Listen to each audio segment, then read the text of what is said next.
A lot to be excited about for Providence basketball right now. The dunk is always rocking. Year 2 for Kim English. You obviously lose Devin Carter and Joshua Duro, who were the heartbeat of that team last year, but bring in a lot of talent and, as I said, a lot to be excited about. So Christian and Nick here with Kevin McNamara from WPRO Sports, KevinMacSports.com. Kevin, thank you so much for joining us. And what I want to start off with is Providence was right there in the mix last year. Totally an argument for them to be a tournament team. Even with Bryce Hopkins going down, we assume that if Bryce stays healthy, that definitely, they're able to get over that hump over the bubble. But this year, how much of a jump do you expect this team to make? And obviously, you're 2 huge losses, but do you think the influx of talent and some of the growth of the younger players can allow this team to take a big step this year? Yeah, well, first of all, happy to join you guys. That's number one. But I think that Providence's recruiting class, transfers, and the freshmen, don't forget about the freshmen, is one of the most overrated storylines in the Big East. It's an extreme addition of talent. You just mentioned the 2 guys who they lost. They really don't have a lot coming back if you don't consider Bryce Hopkins as a full-time player. But, Jaden Pierre, Corey Floyd, really not a lot of guys who put in a lot of time on last year's team. But you're really going to like an awful lot of the additions, again, both from the transfers and the incoming freshmen, and just some guys who sat out last year with injury. Both Bryce and Justin Fernandez top the list there. Yeah, let me just say this. I love Bryce Hopkins. I think he's a great player, one of my favorite players to watch in the Big East. The main question is he healthy? He tore his ACL back in January. So what's his progress looking like, and is he going to be ready to go in the beginning of the season? Yeah, I think he will not be ready to go for the start of the season. The first couple games, Providence has like 4 or 5 guarantee games right out of the chute. That's a negative. There's no 2 ways about it. They have not put a time frame on Bryce. They want him to be back and to be back at 100%. That said, from all indications, he's progressing the right way. He's certainly been running, just no scrimmaging. He looks good. They wanted to take the offseason to not only get healthy, but to break down his shot. I think we all know that he's a player with some NBA potential. That said, he needs to be able to shoot the 3 on a very consistent basis. So I think we might see, Bryce Hopkins with a more well-rounded perimeter game. I think that was the goal coming into this, rehab, situation. And we'll see. I mean, I think best case scenario is probably he's back for the Battle of Atlantis, which is around Thanksgiving. Okay. Cool.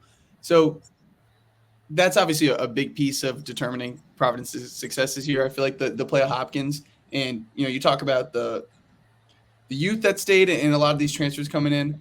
I'm wondering from a leadership perspective, is Hopkins the clear leader of this team, or is a guy like Pierre, is an incumbent, or one of the older transfers taking on a role like that because of the fact that Bryce can't participate fully? Yeah, I think Jaden Pierre is right up at the very top. First of all, he plays, the leadership position as the point guard.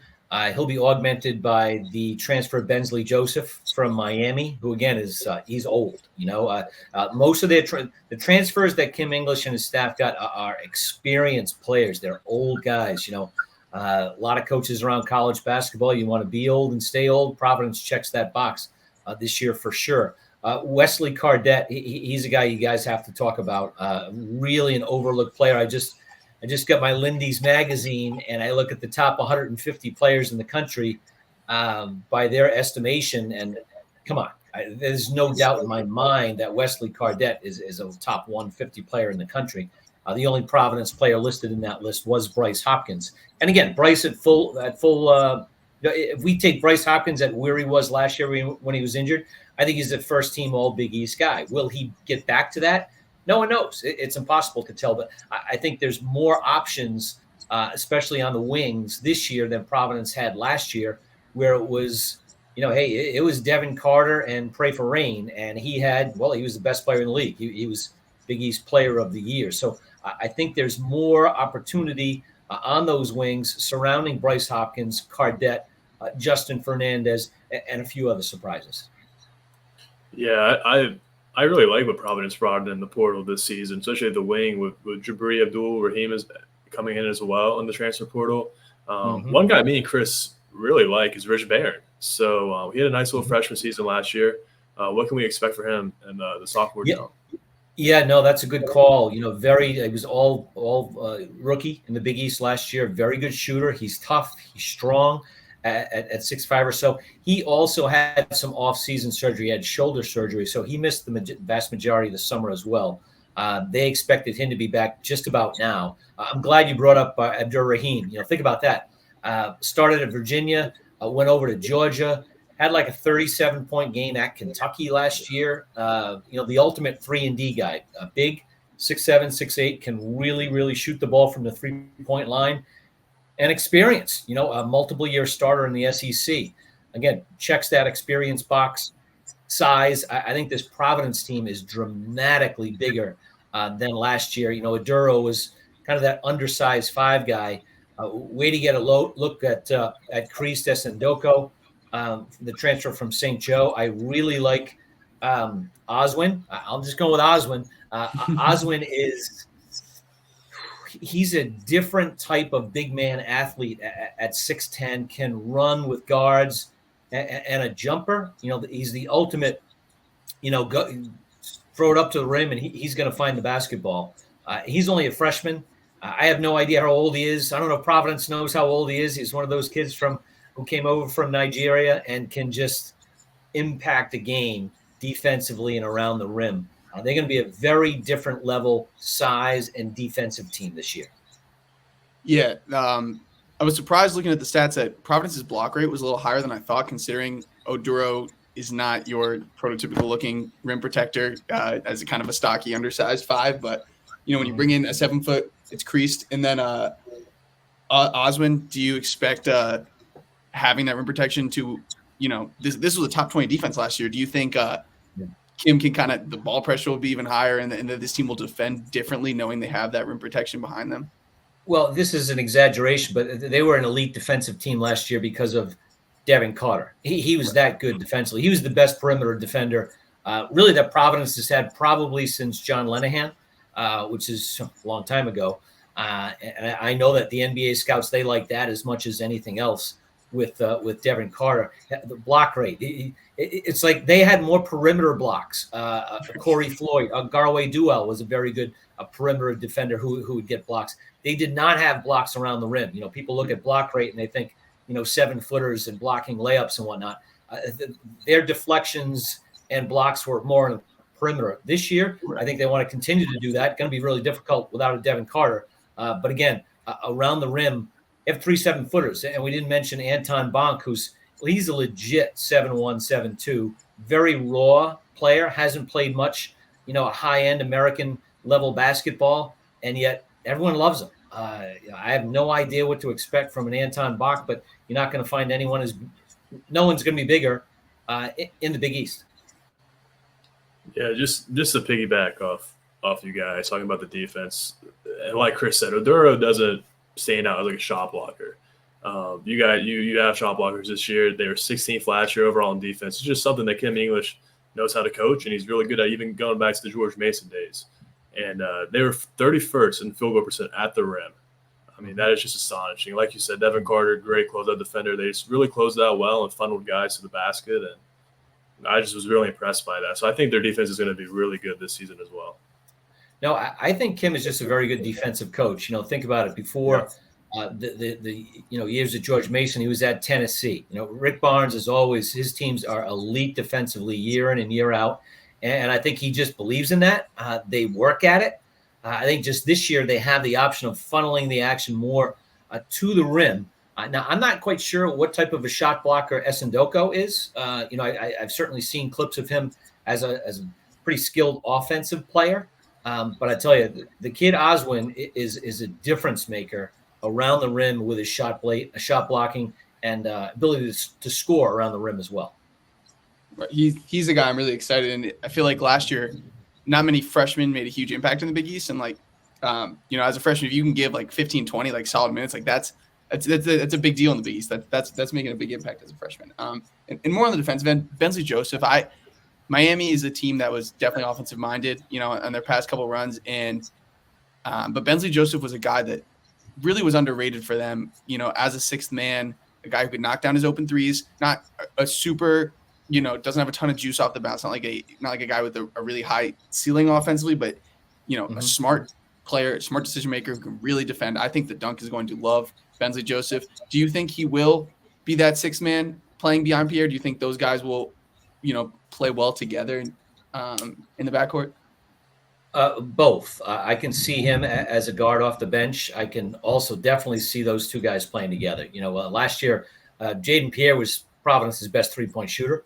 I think that three-point shooting is a concern again this year. I think it's going to be better with Abdur-Rahim and hopefully Cardette and hopefully Bryce Hopkins. As we know, last year he got off to a really bad start from the three-point line. It's college basketball, right? You need guards, and Providence has a plethora. We haven't mentioned enough a player like Corey Floyd. Corey Floyd has been around for a while. He's a very tough defender. You think about, you mentioned Joseph as a defender. Joseph, Pierre, Corey Floyd, Wesley Cardette. Those are some strong, physical, older college basketball players with an awful lot of defensive bent. And then I got to put my glasses on here, and I got to make sure I'm not forgetting anyone, because if you remember last year, after a late season game, Kim English said, by the way, we're not going to have any depth issues next year. We're going to have 13 dudes, right? We've heard that, 13 dudes. We probably haven't mentioned a few of them, so I want to make sure. We probably haven't talked enough about Justin Fernandez, who. That's exactly who I was going to bring up next. So he came over from George Mason and was injured last summer, correct? He's a redshirt sophomore. Yeah, I would say the spring after his freshman year at Mason. So ACL. So when he showed up at Providence last summer and into the fall, he was rehabbing. He could have played in some games in the late season last year. Obviously, they weren't going to sacrifice a season to do that. Interesting player, 6'5", 6'6", can run and jump at a very, very high level. Can shoot the three. If he can knock down threes on a consistent basis, and more importantly, play the defense that we just talked about, a Big East, physical defense, he's going to play some of the best players in the country, at that wing position. If he can contend as a defensive player, he is definitely in the mix. Another thing with Kim English last year in his first year, it's like, you lose Hopkins, Fernandez is hurt, and Devin Carter just explodes. So you kind of ride him and you play through Oduro a ton, on the block. Like, this team, I feel like, is going to just look very different considering the depth, considering you don't have Devin Carter there, and considering you probably don't play through the post. Maybe Hopkins gets those kind of touches a little bit from a little farther out. But I guess what I'm getting at is, with this depth and the, the balance, I think this team could look a lot different. And I think defensively, when you talk about English, is like, I have, a dozen plus dudes that I trust and are good enough to play in this league. Like that kind of, brings about the kind of culture of, you better be defending your ass off if you're not going to play, because I have plenty of guys who can. And that's something that excites me. I guess I'm trying to figure out, is there a pecking order offensively that you see as Bryce kind of eases in, or do you expect this to be a really balanced team? I know you were very high on Cardette. Do you think he will be the leading scorer on this team? No, I think Bryce, Cardette, and Jaden Pierre are all certainly double-figure scorers if things fall into place, with probably Cardette and Bryce, being 15 or more. I think they certainly have that capability. Bryce certainly does. Cardette, if you go back and look at Cardette's games, again, Sanford and Chicago State, but his games against upper-level teams, he was over 20 several times. I think he can score. As far as how they're going to play, Christian, I think that's an excellent point. They're going to play very different. If you think about it, this team was remade halfway through the Big East season last year when Bryce went down, and then they became more low post centric. They had to get Josh Oduro more touches. I don't know. Too. Yeah, and this year I think they want to play faster. I think they want to shoot more threes. I think they have more ability from the 3-point line with Abdur-Rahim and Cardette, and again, hopefully Bryce, Fernandez, and then at the point guard spot with Pierre. So that's a very, very different look than we saw last season. And as far as Essendoko, I know he can catch the ball in the low post, but they really like his ability to be a high post guy, catch the ball, pass the ball, make some threes. They think he has 3-point range and certainly shoot the ball. Where when they come in with someone like Oswin, he's not a shooter. He's more of a lob guy, good screener. I think will he be able to handle the ball without turning it over? Again, very raw player, but he has to play. He's that type of dynamic defensive player. So I think these are things that Providence and Kim English and his staff are going to figure out here in the preseason. Yeah, I just looked it up actually, and at George Mason year 1, Kim English tempo was 298, year 2 225, last year 171 with Providence. So I think that's trending in the right direction, and I do think with the roster he has this season that they should be playing faster basketball this season. Mm-hmm. I agree with that, Nick. And it's funny. I listen to these stats that people cite all the time, and a tempo in the 290s and whatnot, and people look at it and say, they're not very good. Well, there's a lot of teams. Tempo. I think tempo is vastly overrated in college basketball. I think it's really important in pro basketball, where the offensive players are so talented. You want to get a lot of possessions, and the best teams do usually average the most points. In college basketball, there's a million examples of teams with tempos in those two areas you cited, and they win all the time. Look at Connecticut. What type of a tempo do they play? They play unbelievable defense, and you can win that way in college basketball. For sure. 100%. So I think we got to everyone. Do you think Delorier or Bonke will be guys that factor in at all, or are they more developmental pieces? They really like Delorier as a shooter. He's 6'9". He can step out. He plays very, very hard. I think he knows how to play. He'll have an opportunity if he can shoot the ball. I think all these guys we've discussed, if by chance they can't make shots, okay, that's a negative, right? I think defensively and rebounding wise, he can be a factor. He's a new player. He's a raw player.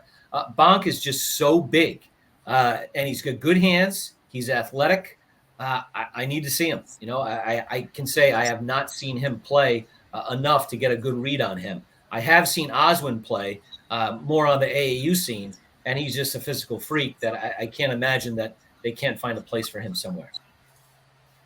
Any predictions on where you think Providence finishes in the Big East? Yeah, I think the Big East, I thought last year the Big East was very good. I thought they got completely screwed on Selection Sunday day. Obviously, Seton Hall went out and showed that by winning the NIT. St. John's was the best team that didn't get in because they were playing that well at the end of the year. This year, I always think the Big East should have 5, 6, maybe even 7 teams in. There's a lot of teams that are overlooked already this year. Providence, I wouldn't say is one of them. I've seen them as a trendy NCAA type team. Well, watch out for Seton Hall. That guy always has good teams. They play very hard. Xavier's going to be good. Butler is going to be good. Last year I thought there were 9 good teams last year, and Georgetown and DePaul, pulled the metrics of the league down, and I think that ultimately hurt on Selection Sunday. Georgetown will be better.